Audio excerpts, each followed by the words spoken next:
도둑의 죽음이라고 하는 유머인데, 한때 유명한 도둑이 있었어요. 얼마나 완벽하게 도둑질을 잘하는지. 그는 결혼도 했습니다. 아내도 뜨겁게 사랑했습니다. 비록 도둑질을 해서라도 가정을 잘 꾸려나갔습니다. 그런데 이 도둑이 임종을 맞이하게 됐어요. 깔딱깔딱 죽을 것 같아요. 그래서 그동안 그 사랑과 은혜를 입었던 아내가 남편한테 너무 고마워가지고 스님을 불러서 염불해가지고 좋은 데로 좀 보내줘야 되겠다 싶어가지고 스님을 초청했어요. 이 스님이 바람을 막 뒤적뒤적하면서 이상하다. 틀림없이 내가 염주를 넣고 왔는데 이게 어디 갔지? 막 찾는 거예요. 한참을 찾다가 이상하다고, 이게 어디 갔나고 보니까 그 도둑이 자기 머리맡에 벌써 염주를 훔쳐다 딱 놓고 죽었던 거예요. 그리고 도둑은 죽었습니다. 그러자 아내가 울면서 말합니다. 이는 죽으면서까지 일밖에 모르는 사람이었습니다. 하면서 울더래요. 하여튼 무슨 일인지는 모르지만 죽는 순간까지 그 일하다 죽었대요. 도둑놈은 말이에요. 여러분, 오늘 본문은 하나님이 어떤 분이냐? 하나님은 통치하시는 하나님. 그 하나님의 통치는 시대와 공간을 초월해서 역사하시는 전능하신 하나님이다. 이걸 소개하고 있어요. 이스라엘 백성들은 바벨론 포로에서 고토로 돌아온 뒤에 그들이 했던 게 성전을 다시 짓는 일이었어요. 솔로몬 성전이 다 회파됐고 무너지고, 그래서 느헤미야와 함께 에스라 같이 다 와서 성전을 막 회복해서 지었습니다. 그리고 또 한 일이 예루살렘 성벽이 무너진 성벽을 다시 쌓았어요. 그러나 그들은 왕을 세우지 않았습니다. 다스릴 왕이 없었습니다. 그들의 왕은 하나님이셨기 때문에 하나님의 통치를 받는 백성이었습니다. 이들은 바벨론 포로 생활하면서 철저하게 하나님이 자신들을 통치하고 온 우주를 다스리는 분이라는 걸 뼈저리게 느꼈기 때문에 더 이상 왕을 세울 이유도 필요도 느끼지를 않았습니다. 본문을 통해서 시인은 우리에게 있어서 하나님이 어떤 분이신가를 깨닫게 해주고 있어요. 먼저 하나님은요, 스스로 권위를 세우시는 분이에요. 세상의 군왕들은 어떤 특정한 세력의 후원이나 치열한 주도권 다툼을 통해서 왕권을 차지하는 것이 통례입니다. 그런데 그 권위는 스스로 세운다기보다는 오히려 지배당하는 자들의 존경과 복종이 있을 때 권위가 세워지는 불완전한 권위입니다. 언제 그 권위가 무너질지, 언제 그 권좌에서 끌어내릴지 모르는 게 세상의 권위예요. 여러분, 영원한 권력은 없다고 그러지 않습니까? 아무리 독재를 하는 사람들도 영원한 권력이 있을 수 없는 겁니다. 그러나 하나님은 인간들의 손에 의해 추대를 받은 그런 권위가 아닙니다. 출애굽기 3장 14절에 보면 나는 스스로 있는 자니라. 하나님을 누가 세운 게 아니에요. 그분은 창세기 1장 1절에 내가 태초에 천지를 창조했다. 창조주 하나님, 우주 만물을 다스리시는 절대 전능자 하나님, 통치자이심을 믿으시면 아멘 합시다. 히브리서 1장 3절에 보면 창조주이신 하나님은 스스로 다스리십니다. 능력으로 만물을 붙드시며 높은 곳에 계신 지극히 크신 분이시라고 말씀을 했고, 히브리서 6장 13절에 보면 스스로 권위를 입으신 분이라고 말씀하고 있습니다. 여러분, 대통령이나 국회의원은 선거를 통해서 얻어지는 권위입니다. 판사나 검사는 시험을 통해서 합격 사법고시를 패스함으로 얻어지는 권위입니다. 이게 세상 권세예요. 선거에서 투표에 많은 지지를 받으면 대통령도 되고 국회의원도 됩니다. 공부 잘하고 머리 좋아서 사법고시 패스하면 판사도 되고 검사도 됩니다. 그러나 하나님은 자기보다 큰 이가 없기에 누가 세워주는 분이 아니라 스스로 권위를 입으신 분이십니다. 어떤 존재의 도움도 받으실 필요 없이 홀로 영광 중에 거하시는 분인 줄 믿습니다. 그렇습니다. 하나님은 인간이 인식하기 전에, 인간들이 경배하기 전에 이미 영광과 찬양 중에 거하셨어요. 여러분, 우리는 여기서 신앙의 주체가 내가 아니라 하나님이라는 사실을 발견해야 합니다. 하나님께서 우리를 먼저 사랑하시고, 우리가 하나님 사랑한 게 아니라 하나님이 여러분과 저를 먼저 사랑하셨어요. 할렐루야. 하나님이 사랑하셨어요. 그래서 사랑하는 사람을 택했어요. 여러분, 부부의 대의를 어떻게 맺었습니까? 사랑하니까 선택한 거 아니에요? 내가 오늘 이 성가대 하는데 보니까 저 청년들, 아주 멀끔하게 잘생긴 청년들이 몇 명 저기 서 있더라고요. 여러분, 기왕이면 좋은 색식감들, 저 성가대에서는 청년들 저 정도면 보증이 되는 거예요. 기왕이면 학교 선생님들 많이 해줘요. 학교 선생님만큼 확실하고, 내 이번에 아프리카 가가지고 장래 꿈이 뭐냐, 전부 선생님이야. 우리 다 그랬잖아요. 초등학교 다닐 때 선생님만큼 높은 분이 없고 존경스러운 분이 없고, 그래서 장래 꿈, 희망, 선생님. 그런데 아프리카도 별 수 없더라고. 2,000원 받고 가르치는데도 장래 꿈이 뭐냐니까 선생님이래. 그 아이들은 2,000원인지 2만 원인지 몰라서 그런지 모르지만, 여러분, 사랑하기 때문에 선택한 거예요. 하나님이 여러분과 저를 사랑했기 때문에 택해 주신 거예요. 그 많은 사람 가운데 하나님이 우리를 사랑하사 택하시고 택한 자를 구원해 주신 줄 믿습니다. 그래서 이렇게 구원받은 우리의 마음속에 경배할 마음을 보여줬어요. 경배할 마음, 하나님을 찬양하고 하나님 앞에 영광 돌릴 마음을 집어넣어 주니까 주일날이면 교회 모여서 하나님을 높이는 줄 믿습니다. 그러므로 우리가 하나님을 위해 무엇을 했다가 아니고, 이제는 하나님의 은혜로만 내가 헌신할 수 있다는 마음과 겸손하게 봉사해야 됩니다. 내가 뭘 어쩌고 저쩌고가 아니에요. 하나님이 나에게 재물 얻을 능을 주셨고, 하나님이 나에게 권력을 얻을 기회를 주셨고, 하나님이 나에게 공부 잘하는 지혜도 주셨고, 전부 하나님이 주셨다고 해야지 내가 뭘 해가지고 어쩌고 저쩌고 하면 안 된다 이 말이에요. 하나님의 통치를 받는 사람은 하나님을 높여야 되는 거예요. 내가 뭘 했더니 교회가 됐다가 아니라 하나님이 나 같은 걸 쓰셔서 나에게 은혜 주시니까 교회가 되더라. 할렐루야. 나는 이번에도 아프리카 여행을 하면서 너무너무 감사했어요. 촌뜨기가, 아까 사진 찍었더니 그러더라고요. 유년 시절에 사진을 좀 주셔야 되는데, 촌놈이 무슨 유년 시절에 사진이 있어요. 밥 먹고 살기 바쁜데. 아니 뭐 자기들이나 서울에 살았으면 사진 찍어놨을까. 우리 나이에 누가 사진을 찍어줘요. 사진기도 없는데. 좋은 시절 얘기하고 있어요. 그래서 없는데요. 그랬더니 그 유년 시절 사진이 좀 있어야 할 텐데요. 없으면 그려요. 그냥 그려. 비슷하게 머리 좀 심어가지고 그려놓으면 될 거 아니에요. 그런 제가 하나님의 은혜로 그런 곳에 가서 도움의 손길을 뻗을 수 있고 나눔의 손길을 줄 수 있다는 게 이 얼마나 큰 축복인지 너무 하나님 은혜가 감사하다니까요. 여러분도 감사하면 아멘 합시다.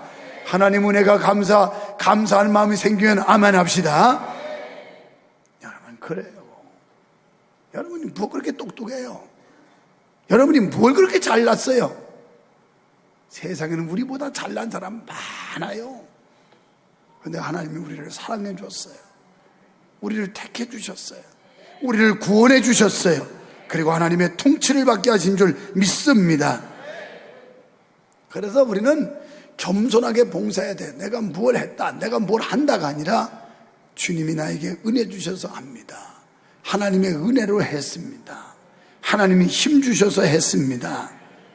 할렐루야. 하나님께서는 이 세상의 모든 통치자들을 세우시는 분이시기에 그의 통치는 권위가 있습니다. 때문에 아무도 이 통치에서 벗어날 수가 없어요. 시편 127편에 보면 여호와께서 집을 세우지 아니하시면 세우는 자의 수고가 헛되고 여호와께서 성을 지키지 아니하시면 파수꾼의 경성함이 허사로다.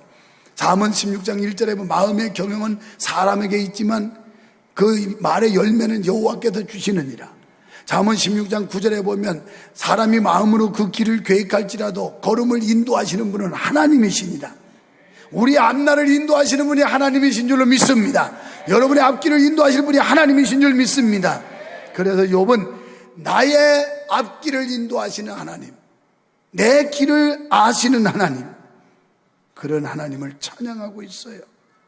우리는 나의 부족을 겸손히 고백하면서 주님의 권능을 인정하는 행위야말로 성도가 취할 마땅한 태도인 줄로 믿습니다.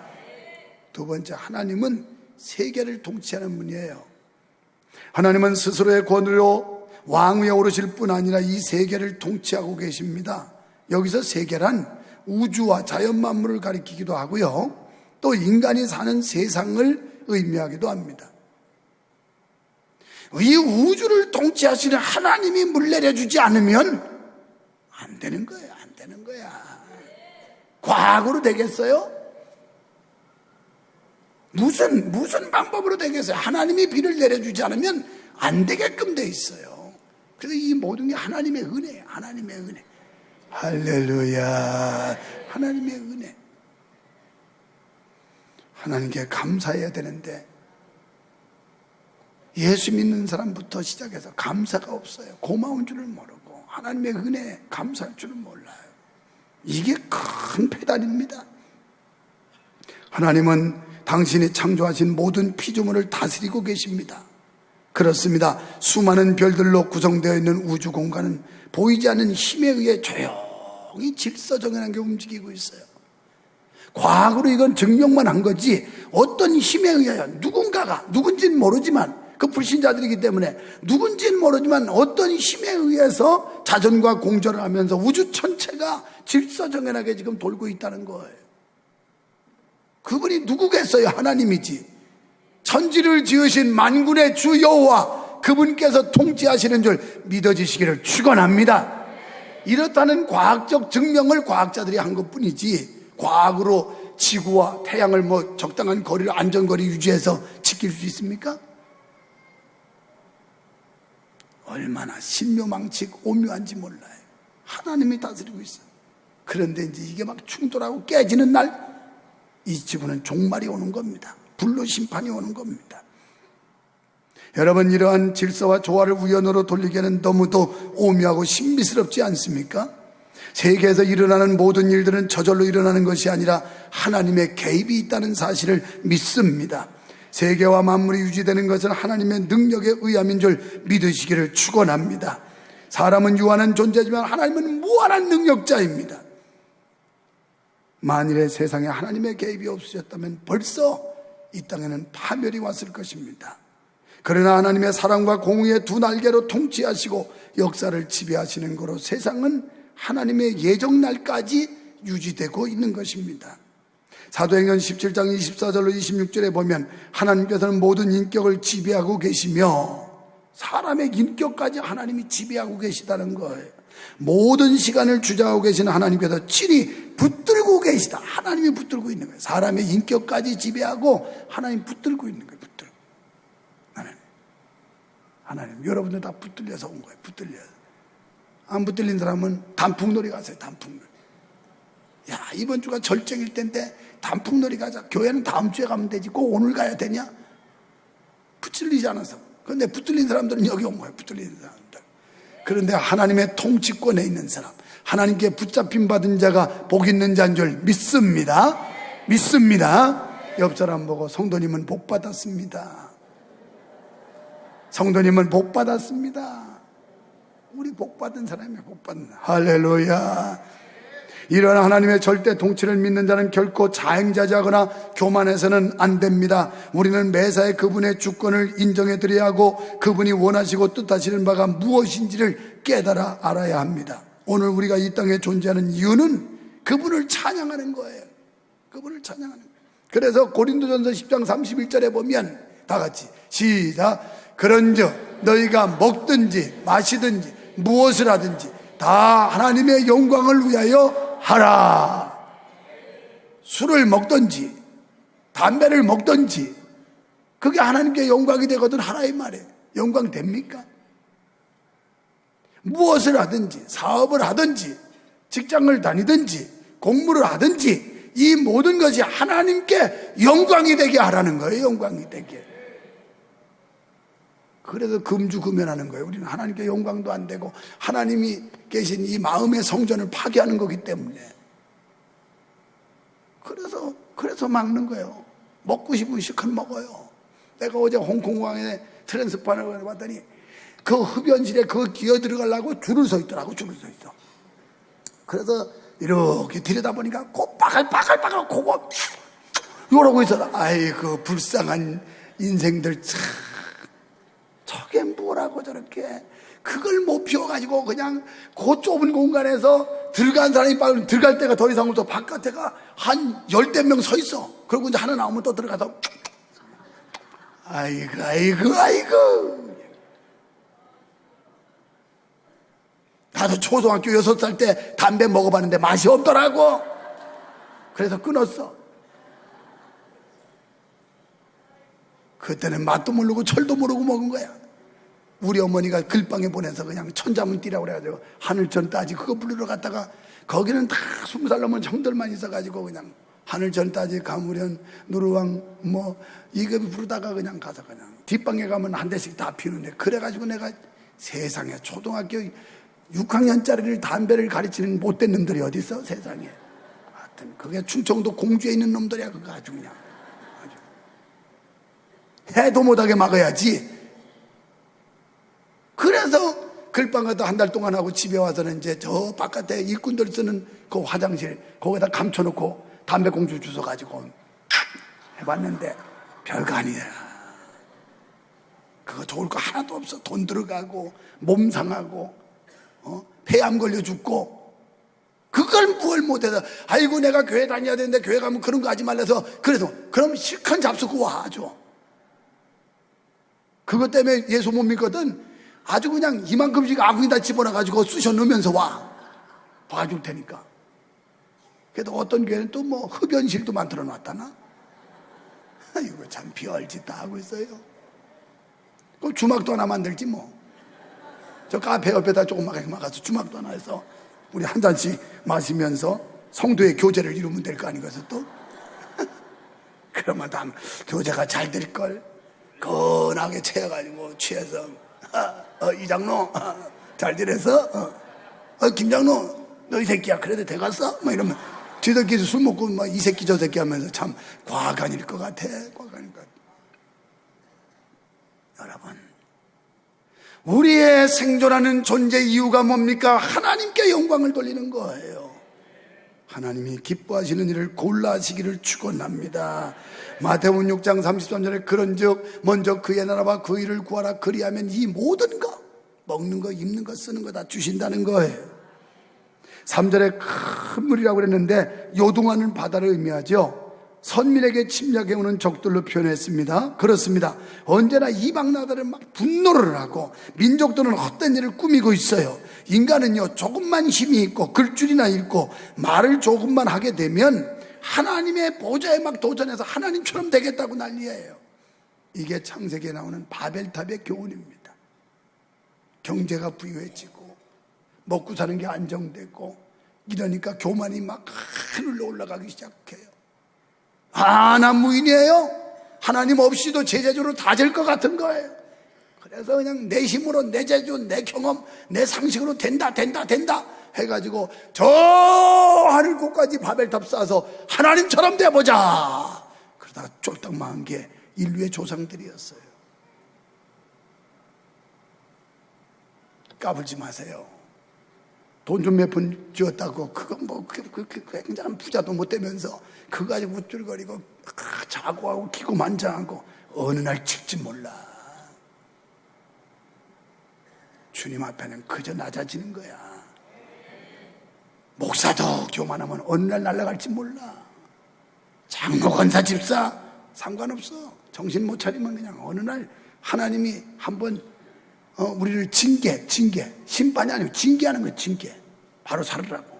회초리 들면 죽어나는 거예요. 그때는 회초리 한 대씩 맞으면 그냥.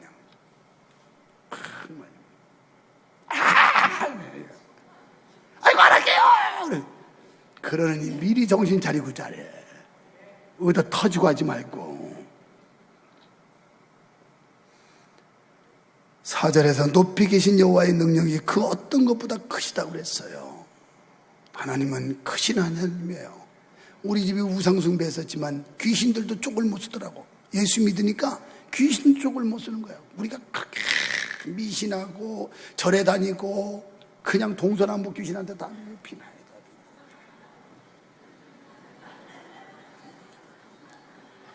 이거 많이 했어요. 많이 했어. 나는 또 동투도 잘 잡아. 아궁에다 고추 태워가면서 동투 귀신 쫓느라고.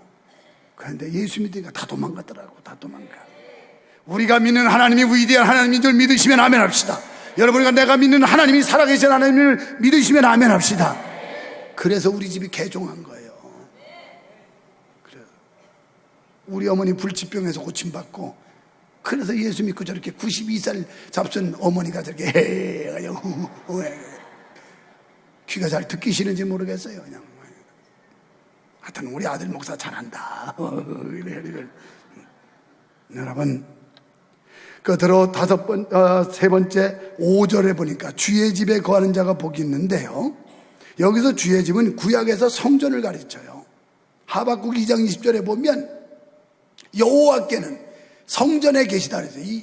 여기 하나님이 계신 줄 믿습니다. 하나님이 없다면 여러분은 허탕친 거예요. 하나님이 계신 곳에 여러분의 찬송과 여러분의 기도와 여러분의 중심으로 드리는 이 예배가 하나님이 기뻐 받으실 줄 믿습니다. 신약에서는 하나님을 섬기는 교회를 말해요. 교회를 거룩하게 해야 됩니다. 교회를 귀히 여겨야 합니다. 이 교회에서 찬양하고, 이 교회에서 기도하고, 교회에서 헌신하고, 교회에서 하나님 앞에 영광을 돌리는 장소이기 때문에 귀한 줄 믿어주시면 아멘 합시다. 그래서 교회는 보면 사람들이 모이는 곳이라서 약한 사람도 오고 악한 사람도 오고 별 사람이 다 와요. 못된 사람도 오고 그런 사람들이 와서 여기 만들어지는 게 교회예요.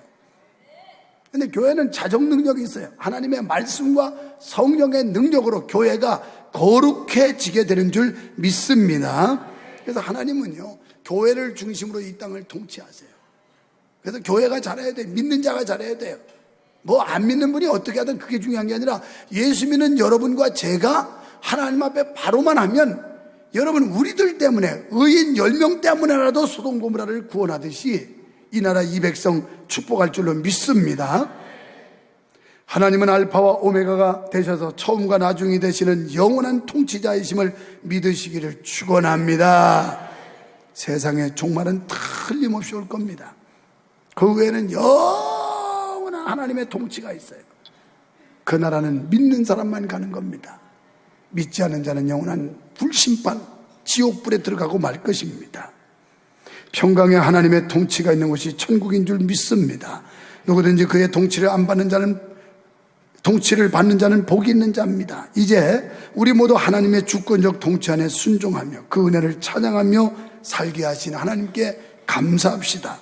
죄악된 세상에서 우리를 구별하사 교회 안에서 거룩한 삶을 살면서 주신 사명을 감당케 하시니 우리는 순교자적 자세로 충성을 다하며 헌신해야 될 줄로 믿습니다. 시편 29편 2절에 보면 여호와의 이름에 합당한 영광을 돌리며, 여기서 할 일은 뭐냐면 여호와의 영광에 합당한 영광을 돌리라는 거예요. 거룩한 옷을 입고 우리의 삶이 변해야 돼요.